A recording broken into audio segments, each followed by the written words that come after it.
ನೀವು ಯಾವಾಗ ಓಕೆ ಅಂತೀರೋ ಅವಾಗ ಸ್ಟಾಪ್ ಮಾಡ್ತೀನಿ. ಕಾಣಿಸ್ತದೆ ಪಕ್ಕ. ಹಾಂ ಓಕೆ, ಕೆಳಗೆವರೆಗೂ ಓಕೆ.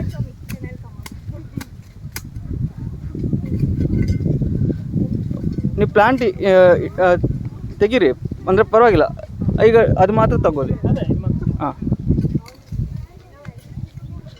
ಮಟ್ಟಿ ಜಾಸ್ತಿ ಇಲ್ಲಲ್ಲ?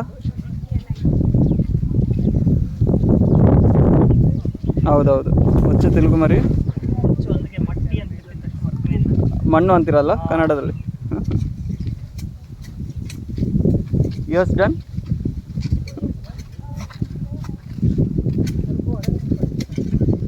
ಇಲ್ವಾ ಅಲ್ಲಿ ಮಣ್ಣು? Okay okay. ತೆಲುಗು వచ్చా మరి? ಸರಿ, ಮತ್ತೆ ಸ್ಟಾಪ್ ಮಾಡಲ ಈಗ ಮತ್ತೆ